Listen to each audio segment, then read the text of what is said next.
నీలమ్మ నీకు వేల వేల వందనాలమ్మ నీలమ్మ నీలమ్మ నీలమ్మ నీకు వేల వేల వందనాలమ్మ నీలమ్మ నీలమ్మ నీలమ్మ నీకు వేల వేల వందనాలమ్మ నీలమ్మ నీలమ్మ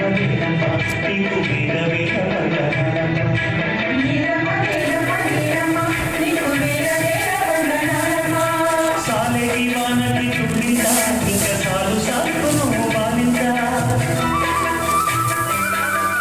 గాలినే ఉయ్యాలగా రేటనే చదువాలుగా పక్కల పక్కల రెక్కలను సత్తంగా మోసిపోకల్లా పరువం వచ్చి సేను మోగి పైరు కాపు మీరు పొంగి పంట బిడ్డలు రైతు బట్టి పెట్టినంత పగిలిపోతుందన్న నీకు కడుపిందా నీలమ్మ నీలమ్మ నీలమ్మ నీకు వేల వేల వందనాలమ్మ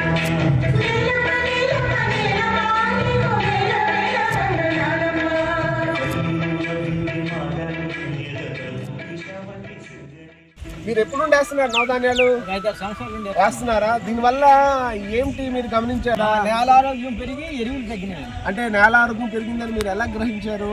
అంటే వలుపు మాకు తగ్గింది, బాగా తగ్గిందా?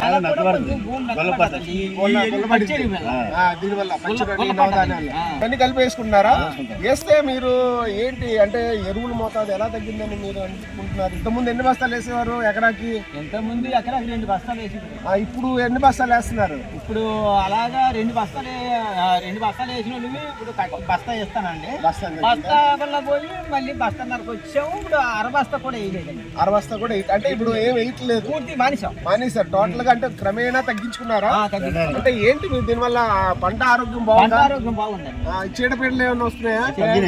తగ్గినాయి, బాగా తగ్గాయా? సో నవధాన్యం దీంట్లో వేయడంలో ఏమైనా మీకు ఇది ఉందా? కష్టం ఏమైనా వేస్తాం కాబట్టి నవధాన్యాలు వేస్తాం. సో ఇది పచ్చి రొట్టె వెళ్తుంది. రకరకాల పెట్టుబడి తగ్గిపోయింది. పెట్టుబడి తగ్గిందా? దిగుబడి ఎలా వస్తుంది?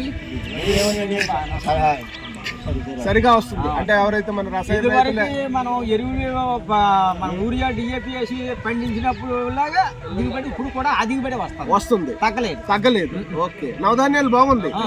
సో నేల ఆరోగ్యం బాగుపడుతుంది, పంట ఆరోగ్యం బాగుంది, మనిషి ఆరోగ్యం దీన్ని తిన్నందువల్ల మనకి మనిషి ఆరోగ్యం కూడా బాగుంది. ఓకే, ధన్యవాదాలు. వేద్దాము రండి. నీకు వేల వేల వందనాలమ్మ